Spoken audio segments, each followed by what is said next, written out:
الأصدقاء الأعزاء السوريين والسوريات والعرب في كل مكان مرحبا. كثيرا ما نلحظ تعبيرات من قبيل تمكين الدولة، بسط سلطة الدولة، بل بسط سيادة الدولة على كامل الأراضي السورية. كثيرا ما نسمع هكذا توصيفات وتعبيرات تلهج بها ألسنة الميليشيا الإعلامية التابعة لنظام أحمد الشرع أبو محمد الجولاني، من باب تبرير المجازر التي حدثت في الساحل السوري والتي حدثت في محافظة السويداء، على أنه من يرفض سلطة الدولة هم فلول وهم انفصاليون وهم ملاحدة وخنازير وقردة وكفار، ويعني قاموس مليء بالحضيض والألفاظ النابية غير الأخلاقية ولا تمت يعني بالإسلام بصلة.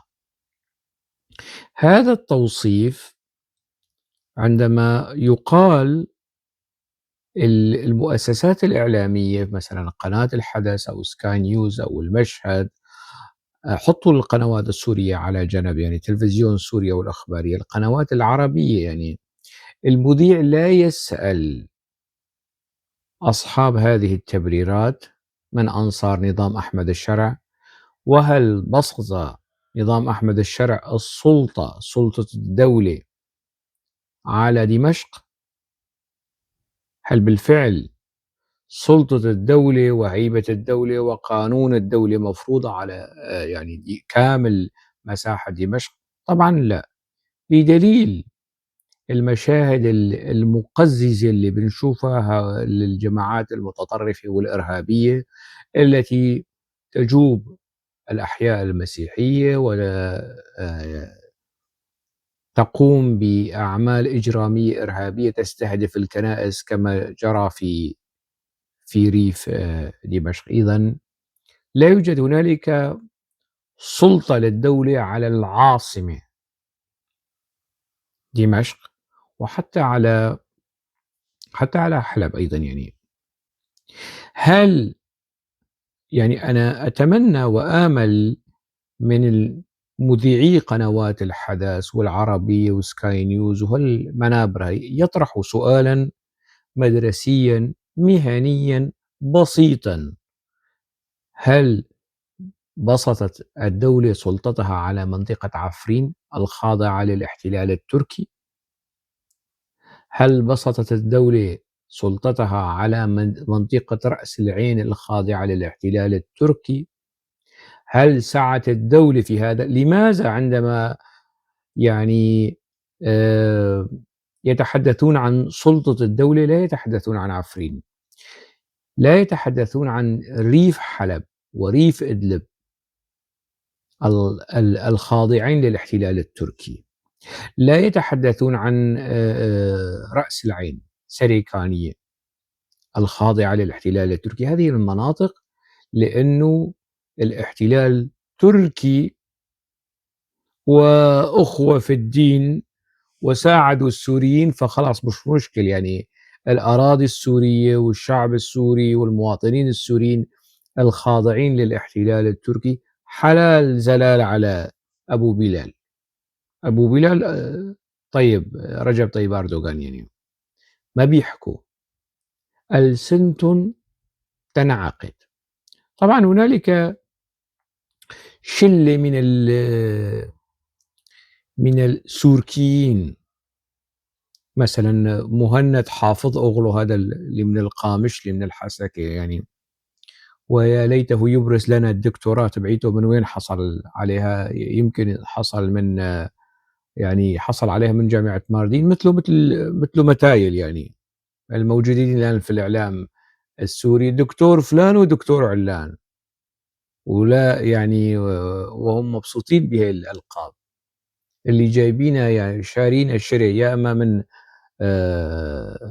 جامعات جمهوريات الاتحاد السوفيتي السابق أو من جامعة ماردين المعروفة يعني.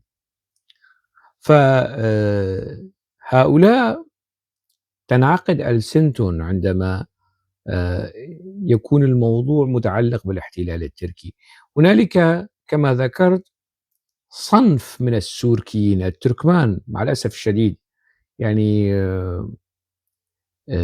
أتاجان، بكر أتاجان، وهذا الثاني حمزة تكين وآخرين، يعني نماذج من التركمان السوريين اللي بيحكوا في الشأن السوري وينظرون للشأن السوري نظرة دولة باخشلي، زعيم الحزب المتطرف القومي التركي اللي بيعتبر كل سوريا جزء من تركة السلطنة العثمانية،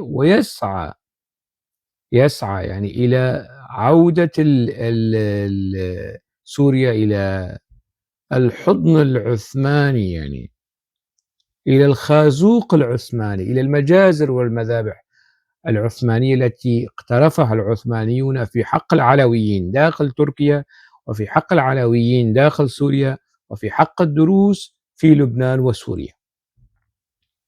إذا بترجعوا لتاريخ علاقة السلطنة العثمانية مع مكونات سوريا أو مكونات بلاد الشام، راح تكتشفوا نتيجة مرعبة على أنه نظام أحمد الشرع صورة مصغرة للنظام العثماني الذي أباد الأرمن والسريان والأكراد ولم يوفر حتى العرب.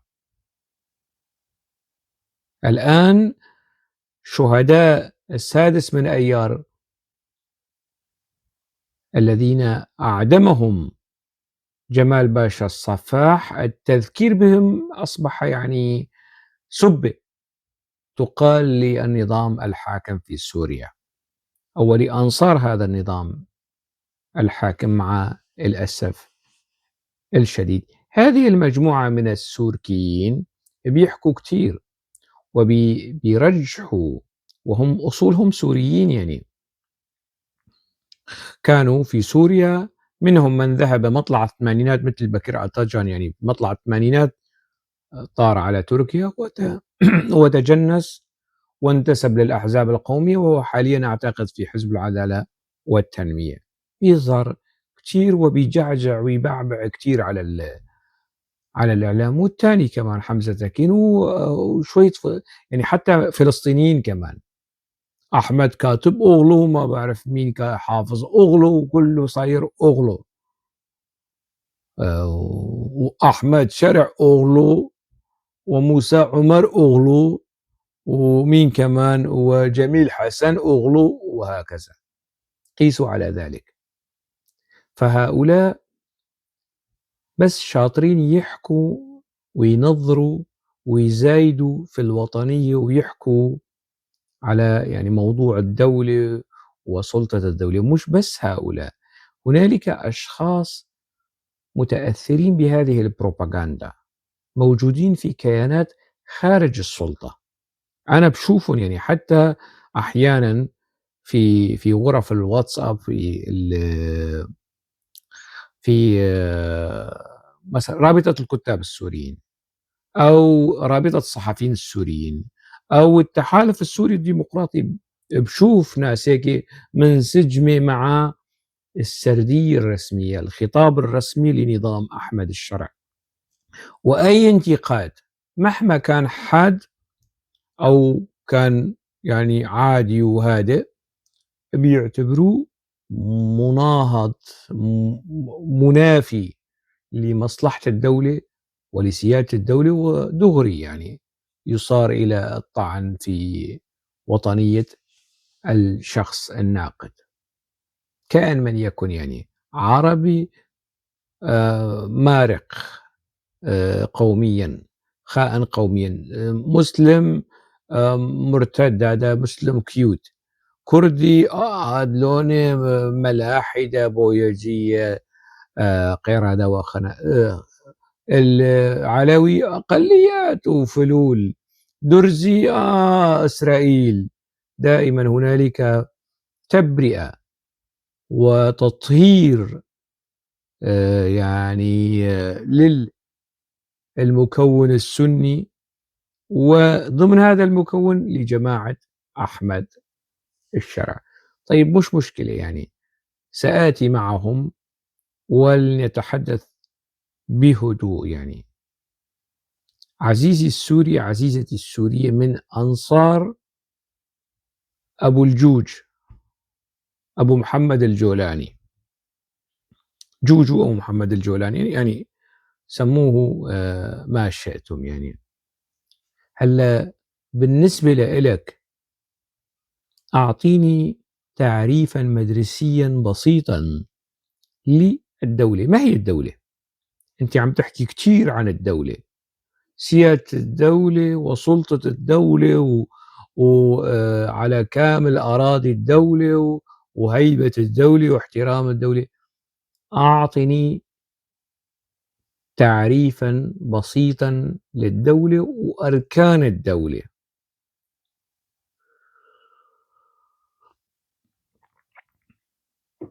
شو هي أركان الدولة؟ يعني في نظام حكم وإدارة، ما هي الاشتراطات والأركان التي ينبغي ويجب أن تتوفر حتى تسمي هذا الكيان دولة؟ لنسقط الأمر على الواقع السوري ونشوف إذا في دولة ولا ما في دولة. أولا يعني دستور.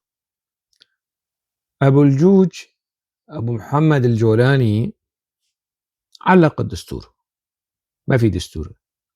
الجيش ما في جيش، هنالك مساعي لتشكيل جيش، محاولات لتشكيل جيش ودمج الميليشيات والفصائل اللي كانت الجيش الحر، وما كان جيش الحر. أحمد الشرع ما كان جيش الحر. أحمد الشرع عندما كان يحكم في إدلب ما كان جيش حر، كان يدهس على علم الثورة ويحارب الجيش الحر، وكان بيستخدم هيك تكتيك خبيث. مثلا فصيل يريد أحمد الشرع عندما كان أميرا على إدلب أن يستهدف هذا الفصيل، بيجيب فصيل ثاني أصغر منه وبيحرض عليه، فبيصير اقتتال بين الفصيلين، ويتدخل أحمد الشرع جبهة النصرة للسيطرة على الاثنين. نفس الأمر، تكتيك تحريض البدو على أهل السويدة، على طائفة بني معروف الموحدين الدروز. طيب أركان الدولة يعني دستور ما في، جيش ما في، يعني في طور التشكيل الموجود حاليا لا يمكن أن نسميه جيشا. فصائل مقطعين موصلين، لا أشكال لا هيئات لا عقيدة قتالية، يعني لا تشبه أي جيش. حتى جيش المسلمين الذين قاتلوا في بدر وأحد والخندق أكثر تنظيما وأكثر نبلا وأكثر شجاعة وأكثر التزاما من جيش أبو محمد الجولاني وأبو قصرة. يعني قبل 1400 سنة، يعني جيش النبي أو صحابة أو جيش المسلمين في تلك الحقبة البدائية، بداية الدعوة والاصطدام مع كفار قريش، وفي ذلك الزمن جيش النبي كان أكثر تنظيما. والخرق اللي صار في أحد استفاد منه المشركون، وعدم الالتزام بتعليمات النبي. في غزوة أحد المسلمون هزموا لعدم الانضباط، عدم الالتزام بأوامر الزعيم القائد النبي صلى الله عليه وسلم. فجيش ما في جيش، ما تجي تحكي لي عن شيء اسمه جيش يعني. وينبغي لهذه يعني الآن ما هو موجود في قسد وبيستهدفوا قسد، وسآتي يعني الحديث حول هذا الموضوع. يعني من 80 إلى 100 ألف جندي مسلح بالعتاد وكذا، بدون هذه الكتلة العسكرية البشرية اللوجستية الاقتصادية الوازنة تنتمي إلى جيش أخو حفيانة، مو جيش أبو شحاطة، جيش أخو حفيانة. يعني مجنون يحكي وعاقل يسمع. أكثر من نصف الجيش السوري نظامي وهو قسد، منضبط، مدرب، عسكري، مسلح، في عقيدة اسمها سوريا الديمقراطية، سوريا لا مركزية، تحكم هؤلاء المقاتلين، هؤلاء الجنود اللي اسمهم قوات سوريا الديمقراطية.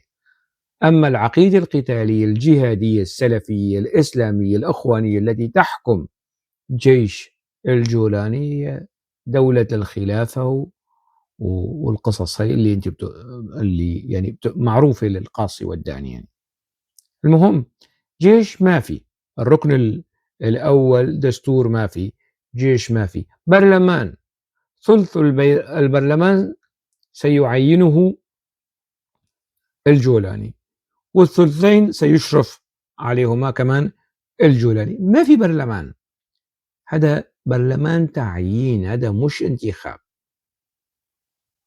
فما في برلمان الآن، سوريا بدون برلمان. الحكومة الموجودة اللي اسمها حكومة الآن، الشيباني والبشير وما بعرف مين، يعني هؤلاء مسجلين يعني في العراق في سوريا كمجرمي حرب. إذا ينفتح ملف كل واحد منهم، الخطاب والبشير والشيباني، دماء المئات من السوريين ومن العراقيين في رقبة هؤلاء. والحكومة الموجودة الآن هي حكومة انتقالية أو حكومة أمر واقع، ما في شرعية يعني. فإذا انتفى ركن آخر من أركان الدولة. الرئيس الموجود رئيس مفروض مثله مثل أي انقلابي، لكن ينقلب على جيش، يؤسس جيش. مثلا الانقلابات معروفة، الانقلابات يعني. حتى عمر البشير عندما انقلب في السودان، يعني كان قائدا للجيش وكان في أهلية مدعوم من الإخوان. المهم صار في شيء يختلف، وفي قدر من الشرعية والموضوعية والتوازن فيما ما حصل في السودان. هذا غير موجود في سوريا. إذن الرئيس الموجود رئيس فرض نفسه، صفقات عربية على إقليمية على أمريكية على إسرائيلية، فرض على الشعب السوري وجرى تدريبه. يعني فورد ذكر يعني أنه أتى إلى إدلب، أعلن يعني عن الموضوع قبل سقوط نظام بشار الأسد، وخضع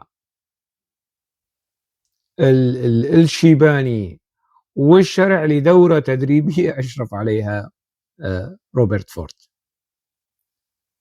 إذن هذا يعني الرئاسة. النشيد الوطني، ما في نشيد وطني. يعني ماذا أنجز عملوا شو اسمها هاي الرؤية البصرية أو لسوريا، العقاب، وأيضا هذا كان مثار تندر وسخط و يعني سخرية السوريين على السوشيال ميديا، يعني اختلاس على يعني كثير من الأمور، يعني فيها التفاصيل. إذا هاتوا لي ركن من أركان الدولة لكي نتحدث أنه هذه الآن هنالك في سوريا يوجد دولة. ما في دولة. لو كان في دولة حقيقية في سوريا لكان الآن أبو الميش يعني خلف القضبان يحاكم. لو بالفعل في عدالة وفي حكومة وفي جيش وفي أركان دولة. إذن على ماذا يعني عن أية دولة تتحدثون؟ أي دولة؟ سلطة الدولة، ونفرض ونبسط سلطة الدولة من الدرعا ولغاية القامشلي، ويطلع لك شو اسمه موسى العمر، ويثرثر ويجعر ويهدد كأنك زلمة أشوفك على الجبهات مع قسد، أنت وكل الشلة، كأنك زلمة أبو شوارب يا بطيحان، أشوفك في الجبهات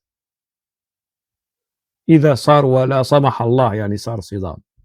وأنا في فيديوهات سابقة ذكرت يعني أي صدام مع قسد دمشق الخاسرة، نظام أحمد الشرع سيخسر في حال صار صدام. هم الآن سنوات يحاربون قسد، قسد كردية وقسد كردية، الآن يعولون على ماذا؟ 70-80% من قسد عرب، هؤلاء فزعة، هؤلاء راح يفزعوا لموسى العمر وللجولاني وكذا.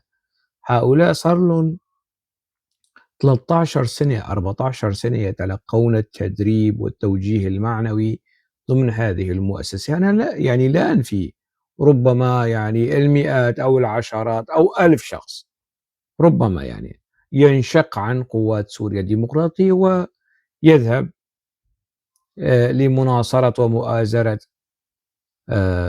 موسى العمر فرضا. أنا عم بحكي فرضا، هذا وارد، لكن هذا التعويل على أنه عرب قسد سيكونون مع عرب الجولاني، هي ما تحلموا فيها، يعني ما تحلموا فيها الموضوع، يعني هذا التعويل تعويل فاشل.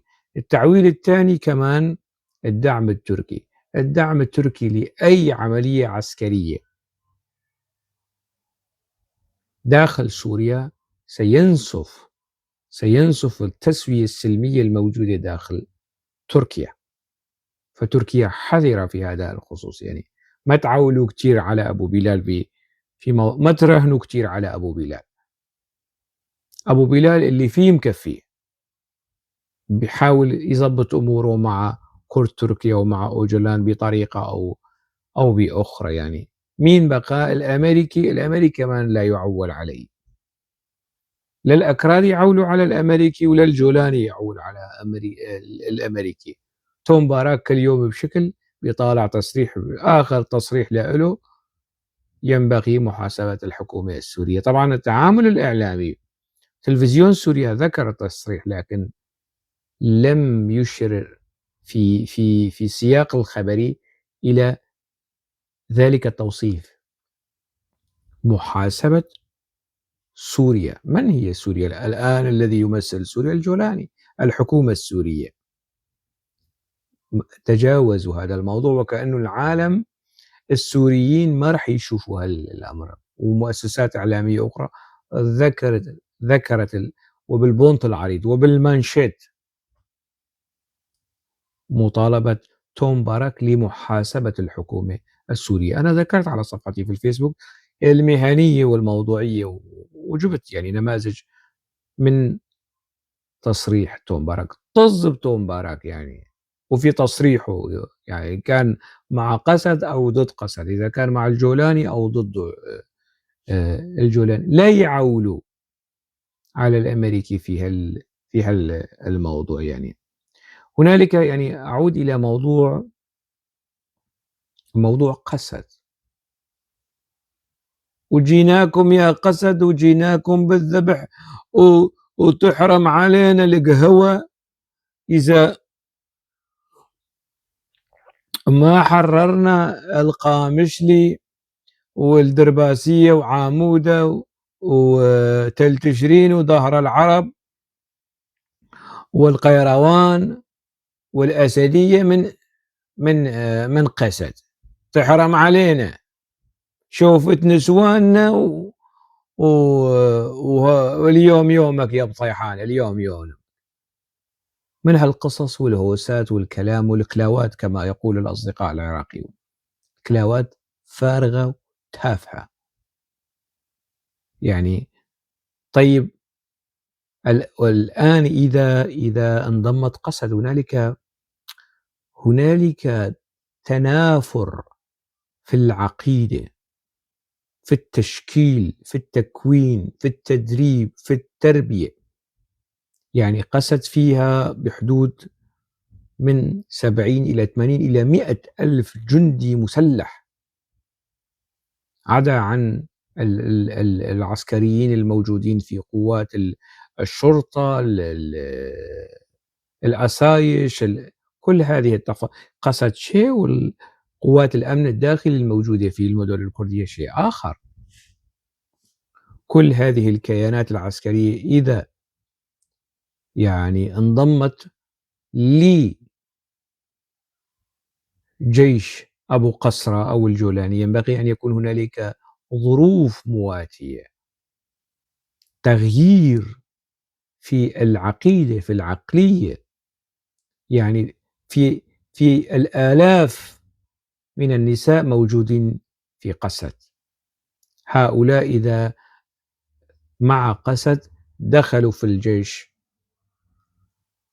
جيش الجولاني، كيف سيصار إلى تسوية أمور؟ هل سيكونون ضمن الجيش محجبات سافرات؟ هذه قضية يعني صحيح قد تبدو بسيطة، لكنها قضية أيديولوجية عقائدية شديدة الخطورة. يعني علاقة مع النساء، يعني هل ستقبل قسد بفرض الحجاب على المقاتلات الكرديات كرمع عيني موسى العمر والجولاني؟ يستحيل ذلك. يعني قسد أيضا فكرت وتفكر في هذه القضايا. قسد حاليا يعني إذا انضمت إلى الآن بدون قيد أو شرط، إذا انضمت إلى جيش الجولاني الذي يقال زورا وبهتانا أنه جيش سوريا، سيكون على تصادم مع أولئك الذين احتلوا عفرين واحتلوا رأس العين، لأنه يوجد ضمن قسد أبناء عفرين وأبناء رأس العين وأبناء المناطق المحتلة من الفصائل الموجودة حاليا في جيش الجولاني. راح يكون هنالك تصادم. قبل تسوية الانضمام ينبغي أن تسوى أمور أخرى، ملفات أخرى، تطبيع الأوضاع، تهيئة الظروف لانضمام قسد إلى الجيش السوري، تجاوزا نحكي الجيش السوري. وهذا ما لم يحدث حتى هذه اللحظة. مسألة الفرض والإلحاح والإسراع وبسرعة. شو بسرعة يا حبيبي؟ شو بسرعة؟ أنت وين رايح؟ أنت وين رايح؟ شو جاي عم تحكي لي سلطة الدولة؟ بس أنت سلطة الدولة مش قادر تبسطها على دمشق، على حلب، على عفرين، على رأس العين، على ريف إدلب. جاي بدك تفرضها على دير الزور والرقة والقامشلي؟ مجنون أنت؟ أهبل؟ تتخوث يا إخوث؟ يعني تتهبل علينا؟ ما بتزبط. هنالك يعني حتى على مستوى الجانب التسليح والجانب اللوجستي، قسد من 80 إلى 100 ألف جندي كردي عربي. المهم هذا التسليح الثقيل، الأسلحة المتواضعة، يعني قسد شو ناقصها؟ قسد ناقصها طائرات هليكوبتر وطائرات عمودية، أكثر من هيك ما ناقصهاش. عندها مضادات طيران، عندها يعني مدرعات، عندها دبابات، عندها آليات مصفحة. هذه الكمية من التسليح، يعني كيف سيصار إلى تسليمها للجيش في طور التشكيل وهي لم تأخذه من الجيش أصلا؟ لم تأخذ هذا السلاح من جيش أبو قسرة حتى تعيد الأسلحة إلى، وكلها أسلحة يعني أمريكية، يعني حتى مش أسلحة النظام السوري. يعني فلول. أنت ما كنت فلول يا ولي بطيحان، أنت يا ولي بعسي، هلا جاي تحكي على يا فلول. منو فلول؟ أنت قضيت عمرك بخدمة نظام البعث يعني. جابك البعث وبشار الأسد وفرضك على المنطقة، وقبلهم جابك السلطان عبد الحميد، وقبله السلطان عبد المجيد، وفرضك كقبائل في منطقة الشمال يعني، أو الشمال السوري. فأنت جاي تحكي تطلع 60 فلول، فلول وملول. فعملية اندماج قسد شديدة الخطورة وشديدة الصعوبة، بدها تعبيد طرق سياسي، قانوني، عقائدي، ايديولوجي، بدها اصلاحات. هذه الكتلة العسكرية، جيش قسد، جيش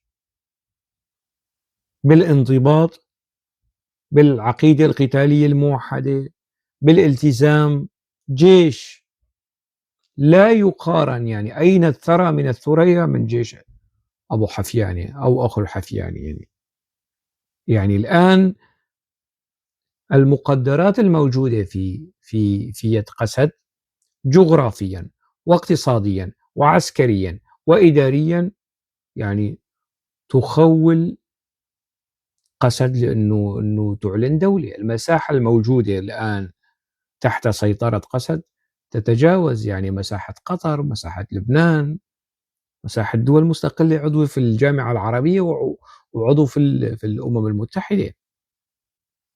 إذا ما صار يعني سعار تركي، وبإمكان قسد يعني أن تعلن وتشكل حتى دولة، لأن هنالك مقومات عسكرية، مقومات اقتصادية تدعم هذا الشيء. مع ذلك قسد تقول من أكبر مسؤول إلى أصغر مسؤول نريد يعني الانضمام إلى سوريا ونشارك في بناء سوريا، وسوريا بلدنا. ونفس الأمر المجلس الوطني الكردي. فينبغي لأحمد الشرع ومن مع أحمد الشرع يبوسوا إيديهن وشو قفل، لأنه قست عم تفكر تنضم لكن لسوريا، لكن هنالك شروط، وقسد لن ترضخ للضغط الأمريكي. في تقديري قسد لن ترضخ. ارتكبت قسد خطأ فادحا في التوقيع على اتفاقية 10 آذار مع أحمد الشرع. كان اتفاقا مهينا مذلا لقسد، ونصرا كبيرا لأردوغان وللجولاني ولموسى العمر، مشان ما يزعل، ولحسن الدغيم كمان. لكن قسد راجعت نفسها، اتفاق. والآن قسد تصر على موضوع يعني إجراء تعديلات، يعني كلام سخيف يقال. قسد تريد شراء الوقت يا ولي يا بطيحان. منو يريد شراء الوقت يا ولي؟ الضعيف يشتري الوقت، مش القوي. مش القوي، قوي اقتصاديا، قوي عسكريا، قوي إداريا. أكو انتقادات، نعم. أكو انتهاكات، نعم. لكن في مناطق سيطرة قسد ما في هجوم على المطاعم والمقاصف وهذا ممنوع، هذا مو ممنوع، مين اللي معك وليش ما حاطة الحجاب والقصص هذا مش موجود. هنالك تضاد وتنافر. كيف لهذا التضاد والتنافر في العقيدة، في السلوك، في المنهج، يعني أن يجتمعوا في منطقة وسطى؟ قسد أيضا تتنازل، ونظام الجولاني ينبغي أن يتنازل.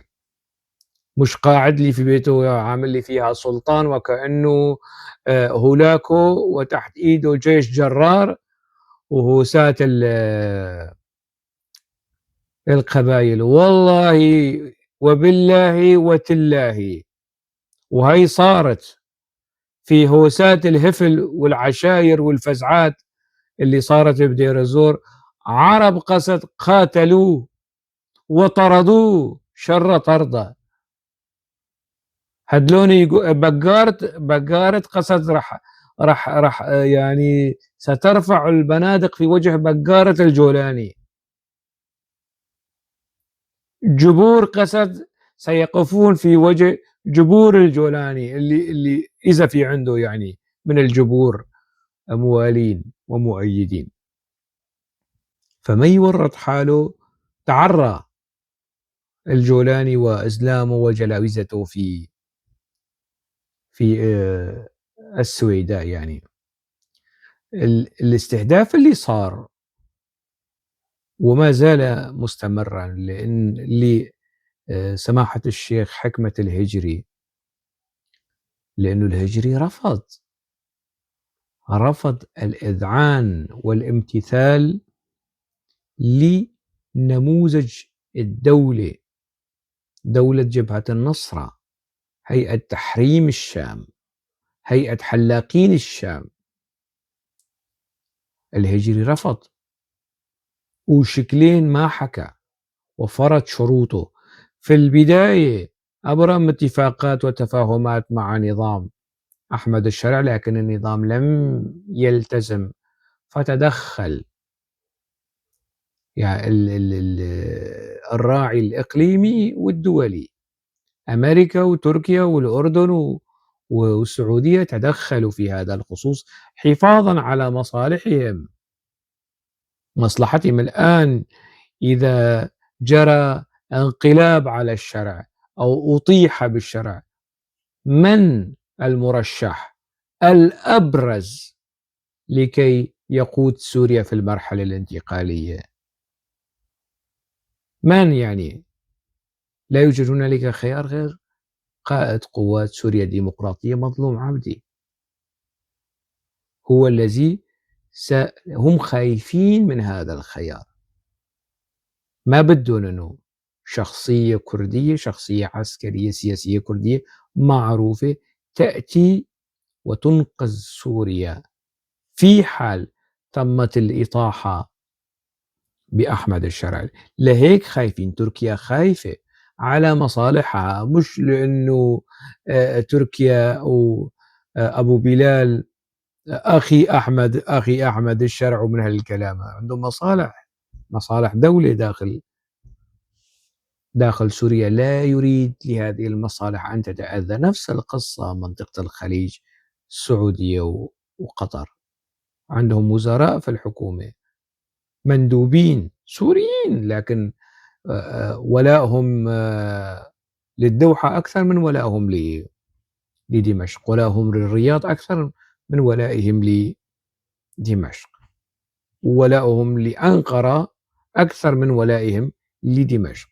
هنالك يعني في هاي الخلطة الموجودة، التشكيل الحكومية الموجودة اللي حاطين فوق راسها أحمد الشرع. فإذا قسد وقوات سوريا الديمقراطية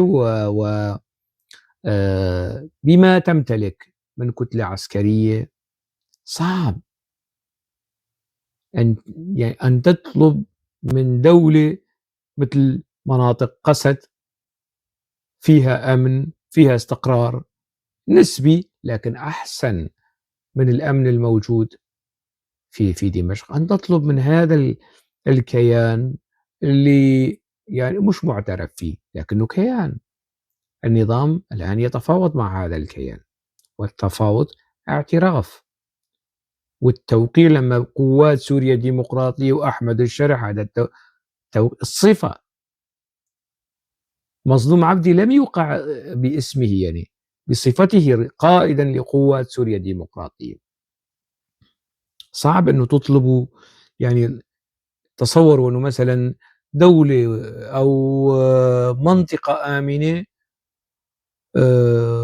مستقرة نسبيا، لا تعاني من المشاكل، فيها أرضية التطور، أن تنتمي إلى منطقة موبوءة بالتكفير والإرهاب والسلفية الجهادية وانعدام الأمن وانعدام الاستقرار، ما بتزبط. حتى ولو كان اسمها دمشق، حتى ولو كان اسمها سوريا، ما بتزبط يعني. لازم يعني ينبغي أن يكون هنالك أرضية، هنالك تهيئة، هنالك إصلاحات، هنالك جدية، وهذا ما لا نراه من أحمد الشرع وزمرته وشلته اللي بيحاولوا يلتمسوا له الأعذار والتبريرات ويستهدفوا يعني. استهدفوا الدروز، يعني أنتم ليش استهدفتوا الدروز؟ عرب. لك يا بني آدم الدروز عرب ومسلمون يختلفون معك في المذهب، في الطائفة، لكنهم عرب مسلمون مثلك. ليش تستهدفهم يعني؟ تستهدف مرجعيتهم وتستهدفهم. ما خلوا شيء من سلطان باشا الأطرش، من مثقفين، من كتاب، من أدباء، من مراجع دينية. كم واحد درزي من الموالين لأحمد الشرع كانوا يسوقون لهم، لكن فشل. مشروع الجولاني الذي كان يتكئ على بعض الدروز المهزوزين فشل يعني. تعزز مشروع حكمة الهجري، المشروع الوطني، وفرض على أحمد الشرع. الآن بيقولوا انتصرنا. شو انتصرت يا أهبل؟ شو انتصرت؟ يعني حكمة الهجري تقريبا 80 إلى 90% من الشروط اللي كان بيطرحها فرضت على حكومة دمشق، لأنه أحمد الهجري كان قوي، قوي بالمنطق، بالحجة، بالمظلومية، بالحق، صاحب حق، والباطل اللي حرض العشاير وكذب يعني على أساس أنه عشاير، هو سات العشاير يعني. الجولاني طلع على باطل، فرعاة الجولاني تدخلوا لكي يحموه، مش يحموا الهجري. ما في تصريح واحد لحكمة الهجري يطالب أو يستنجد بإسرائيل، ومع ذلك يصار إلى ربط الدروس وبشكل عام والهجري بشكل خاص بإسرائيل. أبدا، كلام عشوائي، ورفعوا العلم الإسرائيلي، وألا ترى وإسرائيل تبعت ترسل مساعدات طبية وكذا. الدروز، دروز فلسطين، دروز إسرائيل أقوياء. حتى دروز الجولان، حتى دروز الجولان الذين رفضوا الجنسية الإسرائيلية تعبيرا عن انتمائهم لوطنهم الأم سوريا، رفضوا الجولاني ودعموا سماحة الشيخ حكمة الهجري. هذه الطائفة المسالمة هي طائفة مش تبشيرية، مش مثل السلفية الجهادية اللي بتحاول تفرض مذهب السنة والجماعة والفرقة الناجية من النار وتكفر الجميع. هذه طائفة مسالمة لا تتدخل في شؤون أحد، ولا تريد لأحد أن يتدخل في شؤونها وأن يفرض عليها كيف تعبد الله وكيف يعني تؤمن بالرسول ترفض.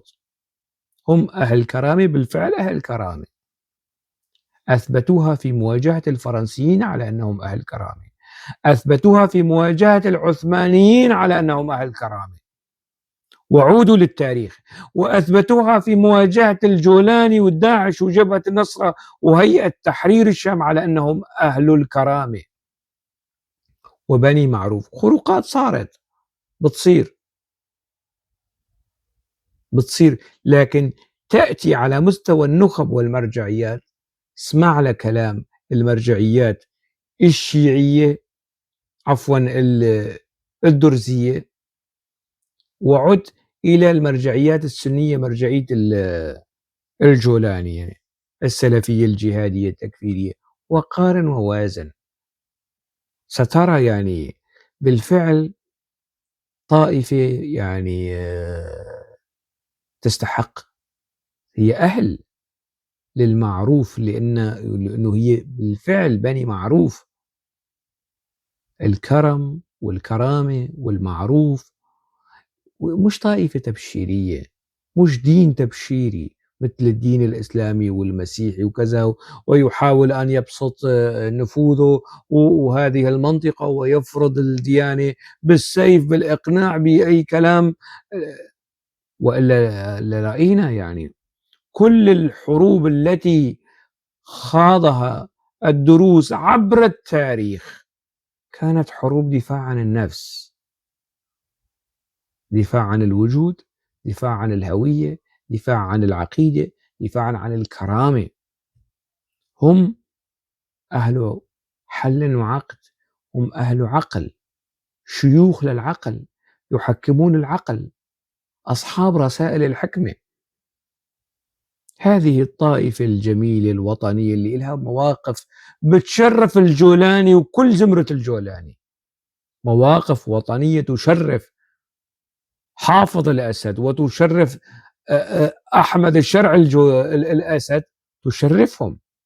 ما يجي واحد تافه حقه فرنجين يجي يزايد ويستهدف آه، كرامة وهيبة ومقام يعني مشيخة العقل، وتحديدا يعني الشيخ حكمة الهجري.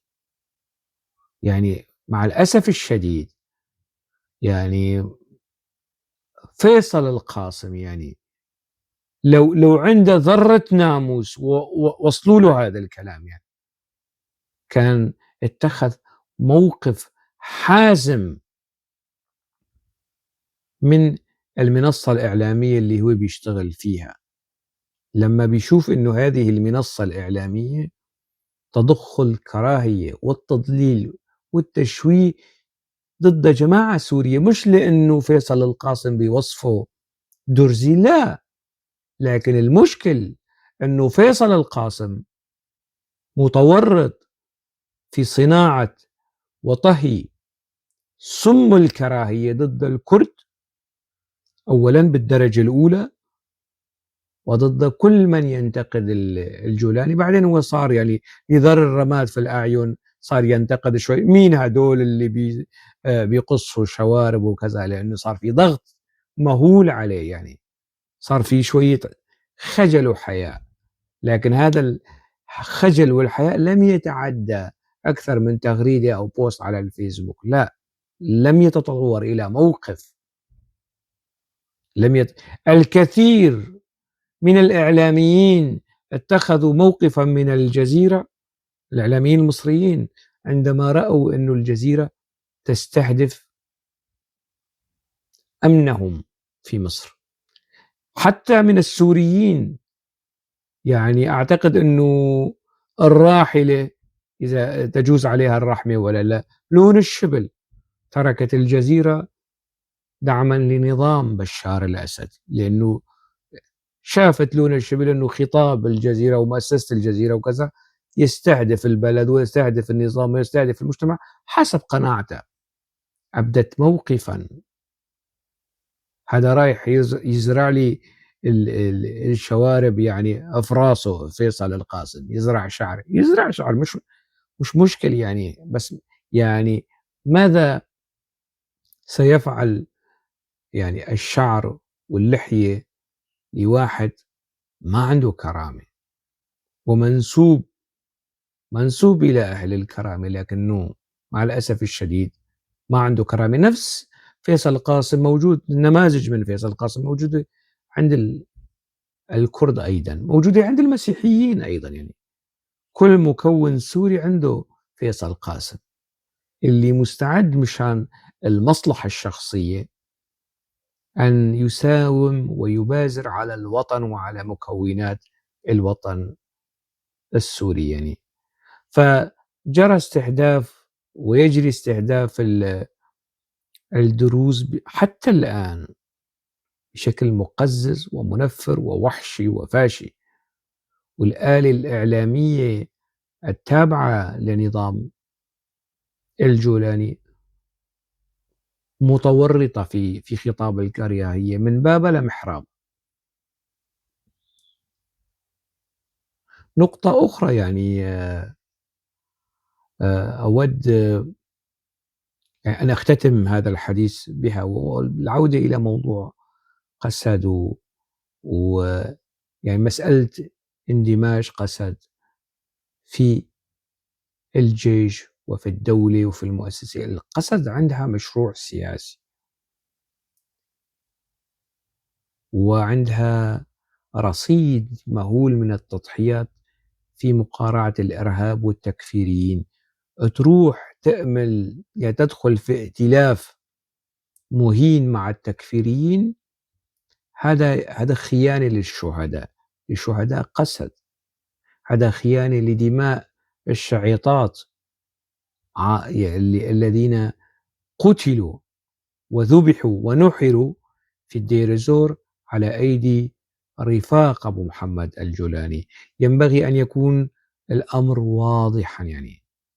بناء سوريا يعني بناء سوريا، ما في دولة، سنبني دولة معًا، مش برأيك 100% ولا برأيي 100%.